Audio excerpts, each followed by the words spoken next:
بسم اللہ الرحمن الرحیم۔ السلام علیکم معزز سامعین، میرا نام ہے محمد افضل اور آپ سن رہے ہیں اسلامی معلومات افضل کے ساتھ۔ آئیے چلتے ہیں ہم اپنی اگلی قسط کی طرف۔ ویڈیو شروع کرنے سے پہلے گزارش ہے چینل کو سبسکرائب ضرور کر دیں، شکریہ۔ حضور صلی اللہ علیہ وسلم کو اس صورتحال کی خبر ہوئی تو آپ صلی اللہ علیہ وسلم نے محسوس فرمایا کہ فیصلے کی گھڑی آن پہنچی ہے۔ اگر اس وقت ہمت کا ثبوت نہ دیا گیا تو تحریک اسلامی ہمیشہ کے لیے بے جان ہو جائے گی اور سر اٹھانے کا پھر کوئی موقع نہ پائے گی۔ مدینہ میں آئے ابھی 2 سال بھی نہیں ہوئے مہاجرین بے سر و سامان، انصار ابھی ناآزمودہ یہودی مخالفت پر کمر بستہ، خود مدینہ کے مشرکوں اور منافقوں کا خطرہ۔ ایسے میں اگر قریش مدینہ پر حملہ آور ہوئے تو ہو سکتا ہے کہ مسلمانوں کی مٹھی بھر جماعت کا خاتمہ ہو جائے۔ لیکن اگر وہ حملہ بھی نہ کریں، صرف اپنے زور سے قافلے کو ہی بچا کر نکال لے جائیں اور مسلمان دب کے بیٹھے رہیں، تب بھی مسلمانوں کو ایسی ہوا اکھڑے گی کہ عرب کا بچہ بچہ ان پر دلیر ہو جائے گا اور پھر پورے ملک کی سرزمین ان کے لیے تنگ ہو جائے گی۔ آس پاس کے جتنے قبیلے ہیں قریش کے اشاروں پر ناچنے لگیں گے۔ مدینہ کے مشرکین بالکل بے باک ہو جائیں گے اور یہودی اور منافقین علی الاعلان سر اٹھائیں گے۔ پھر مدینہ میں جینا مشکل ہو جائے گا، مسلمانوں کا کوئی رعب اور اثر نہ ہوگا، جو چاہے گا ان کو مارے گا اور مال و آبرو پر بے تامل ہاتھ ڈالے گا۔ اس بنا پر آپ صلی اللہ علیہ وسلم نے عزم کیا کہ جو طاقت بھی میسر ہے اسے لے کر نکلیں گے اور میدان میں فیصلہ کریں گے کہ جینے کا بلبوتا کس میں ہے۔ یہ ارادہ کر کے آپ صلی اللہ علیہ وسلم نے سب کو جمع کیا اور ساری صورتحال سامنے رکھ دی کہ ایک طرف شمال میں تجارتی قافلہ ہے اور دوسری طرف جنوب سے قریش کا لشکر آ رہا ہے، بتاؤ کدھر چلنے کا خیال ہے؟ جواب میں ایک بڑے گروہ نے کہا قافلے کی طرف، لیکن پیش نظر تو کچھ اور تھا۔ اس کے لیے آپ صلی اللہ علیہ وسلم نے اپنا سوال دہرایا۔ اس پر حضرت ابوبکر رضی اللہ تعالیٰ عنہ اٹھے اور انہوں نے بہت ہی جانثارانہ تقریر کی۔ پھر حضرت عمر رضی اللہ تعالیٰ عنہ اٹھے اور انہوں نے بھی بہت عمدہ اور پرجوش تقریر کی۔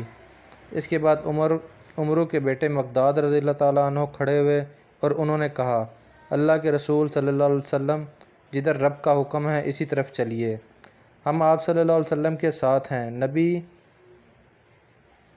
بنی اسرائیل نے تو اپنے نبی سے کہا کہ آپ اور آپ کا خدا جائیں اور جنگ کریں، ہم تو یہاں بیٹھے ہیں، لیکن ہم ایسے کہنے والے نہیں، ہم تو یہ کہتے ہیں کہ چلیے آپ صلی اللہ علیہ وسلم اور آپ صلی اللہ علیہ وسلم کا خدا جنگ کیجئے۔ جب تک ہم میں سے ایک آنکھ بھی گردش میں ہے ہم بھی آپ صلی اللہ علیہ وسلم کے ساتھ ہو کر جنگ کریں گے۔ پیارے نبی صلی اللہ علیہ وسلم نے یہ تقریر سنی تو چہرہ مبارک خوشی سے چمک اٹھا۔ آپ صلی اللہ علیہ وسلم نے حضرت مقداد رضی اللہ تعالیٰ عنہ کی تعریف کی اور دعا فرمائی۔ پھر فرمایا، لوگو تم کچھ بھی بولو۔ انصار سمجھ گئے کہ آپ صلی اللہ علیہ وسلم کا اشارہ ہماری طرف ہے۔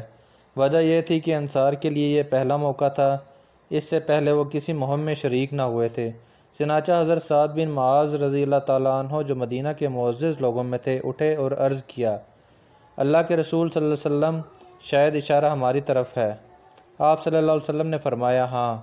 حضرت سعد رضی اللہ تعالیٰ عنہ نے کہا، میں اس وقت سارے انصار کی طرف سے بول رہا ہوں، اللہ کے رسول صلی اللہ علیہ وسلم، ہم آپ پر ایمان لائے ہیں، ہم نے آپ کو سچا سمجھا، ہم نے گواہی دی ہے کہ آپ صلی اللہ علیہ وسلم کی باتیں حق ہیں، ہم آپ کی اطاعت کا عہد بھی کر چکے ہیں۔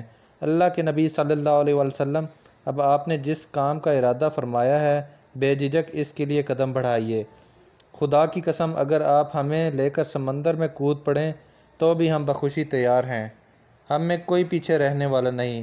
آپ صلی اللہ علیہ وسلم بے تامل جس سے چاہیے صلح کیجیے اور جس سے چاہیے جنگ کیجیے، پھر ہماری دولت بھی آپ کے قدموں پر ہے، جتنی چاہے لے لیجیے، کیونکہ جتنی ہی زیادہ آپ لیں گے اتنی ہی زیادہ ہمیں خوشی ہوگی۔ میں اس راستے پر کبھی نہیں گیا ہوں، نہ اس کے بارے میں کوئی واقفیت ہے، لیکن ہم دشمن سے بھاگنے والے نہیں، ہم تو میدان جنگ کے شیر ہیں، مقابلے میں ڈٹ جانے والے ہیں۔ امید ہے کہ ہم بہادری کے ایسے ایسے جوہر دکھائیں گے کہ آپ صلی اللہ علیہ وسلم خوش ہو جائیں گے۔ یہ خلوص و محبت سے بھری ہوئی تقریر تھی۔ پیارے نبی صلی اللہ علیہ وسلم نے یہ تقریر سنی تو بے حد خوش ہوئے۔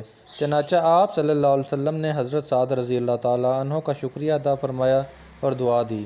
حضرت سعد رضی اللہ تعالیٰ عنہ کی تقریر کے بعد آپ نے فرمایا، اللہ کا نام لے کر چل پڑو، اس کی رحمتیں تمہارے ساتھ ہیں۔ اس نے مجھ سے بڑے گروہ کا وعدہ کیا ہے، بخدا مجھے تو دشمنوں کی قتل گاہیں نظر آ رہی ہیں۔ پھر آپ صلی اللہ علیہ وسلم نے ساتھیوں کو دشمنوں کی قتل گاہیں بتائیں کہ فلاں شخص اس جگہ قتل ہوگا اور فلاں آدمی اس جگہ دم توڑے گا۔ یہ سن کر لوگ سمجھ گئے کہ اب قافلہ ہاتھ نہیں آئے گا، اب جنگ ہی ہو کر رہے گی۔ ہجرت کا دوسرا سال تھا، رمضان کا مہینہ تھا۔ مدینے سے 1 میل پر ایک مقام ہے، بئر ابی امبا۔ آپ صلی اللہ علیہ وسلم وہاں پہنچے تو فوج کا جائزہ لیا اور جو کم عمر تھے ان کو واپس کر دیا۔ پھر وہاں سے روانہ ہو گئے اور بدھ کی رات میں روحا پہنچے۔ وہاں پہنچ کر آپ صلی اللہ علیہ وسلم نے وضو کیا اور نماز کے لیے کھڑے ہو گئے۔ آخری رکوع سے فارغ ہوئے تو کافروں پر لعنت بھیجی، پھر فرمایا، خدایا ابو جہل اس امت کا فرعون ہے، اسے زندہ نہ چھوڑ۔ اسی روز آپ صلی اللہ علیہ وسلم نے اصول جنگ کے مطابق فوج کو ترتیب دی۔ مہاجرین کا علم حضرت مصعب بن عمیر رضی اللہ تعالیٰ عنہ کو عطا فرمایا۔ خزرج کا علم حضرت حباب رضی اللہ تعالیٰ عنہ بن منظر کو عنایت فرمایا اور اوس کا علم بردار حضرت سعد بن معاذ رضی اللہ عنہ کو بنایا۔ پھر پیارے نبی صلی اللہ علیہ وسلم ساتھیوں کو لے کر آگے بڑھے۔ ان کی تعداد کل 313 تھی، ساتھ میں 70 اونٹ اور 3 گھوڑے بھی تھے۔ بدر کے پاس پہنچ کر آپ صلی اللہ علیہ وسلم رک گئے اور علی رضی اللہ تعالیٰ عنہ، زبیر رضی اللہ تعالیٰ عنہ اور سعد بن ابی وقاص رضی اللہ تعالیٰ عنہ کو بھیجا کہ کچھ خبر لائیں۔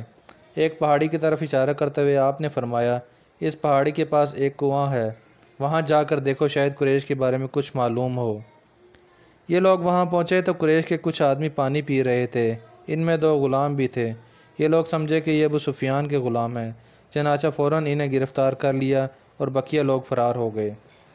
یہ لوگ اپنی فوج میں پہنچے تو ایک شخص زور سے چیخا، قریش کے لوگوں، مسلمانوں نے تمہارے ساتھیوں کو گرفتار کر لیا اور انہیں اپنی فوج میں بھگا لے گئے۔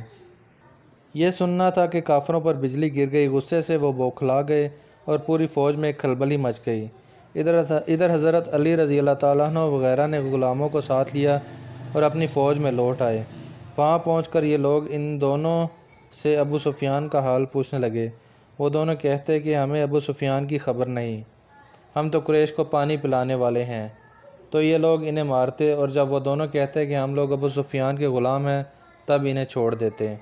پیارے نبی صلی اللہ علیہ وسلم اس وقت نماز پڑھ رہے تھے۔ نماز سے فارغ ہوئے تو فرمایا، وہ دونوں سچ بتاتے ہیں، تب تم مارتے ہو، اور جھوٹ بولتے ہیں تو چھوڑ دیتے ہیں۔ خدا کی قسم یہ دونوں سچ کہہ رہے ہیں، یہ دونوں واقعی قریش کے سکے ہیں۔ پھر آپ صلی اللہ علیہ وسلم نے فرمایا، کچھ ابو سفیان کے بارے میں بتاؤ۔ دونوں غلام بولے، ابو سفیان کو ہم لوگوں نے نہیں دیکھا، ان کے بارے میں ہمیں کچھ معلوم نہیں۔ پیارے نبی صلی اللہ علیہ وسلم نے فرمایا، اچھا قریش کہاں ہیں؟ دونوں غلام بولے، بس کچھ ہی دور۔ پیارے نبی نے فرمایا، لشکر میں کتنے سپاہی ہیں؟ دونوں غلام بولے، بخدا وہ تو بہت زیادہ ہیں۔ پیارے نبی نے فرمایا، روز کتنے اونٹ ذبح کرتے ہیں؟ دونوں بولے، ایک دن 9، ایک دن 10۔ یہ سن کر پیارے نبی ساتھیوں کی طرف متوجہ ہوئے اور فرمایا، دشمن 900 اور 1000 کے درمیان ہیں۔ پھر فرمایا، مکہ نے اپنے جگر کے ٹکڑوں کو تمہاری طرف ڈال دیا ہے۔ معزز سامعین، اس کے ساتھ ہی مجھے دیجیے اجازت، انشاءاللہ اگلی قسط کے ساتھ بہت جلد حاضر ہوتا ہوں۔ اللہ آپ کا حامی و ناصر ہو۔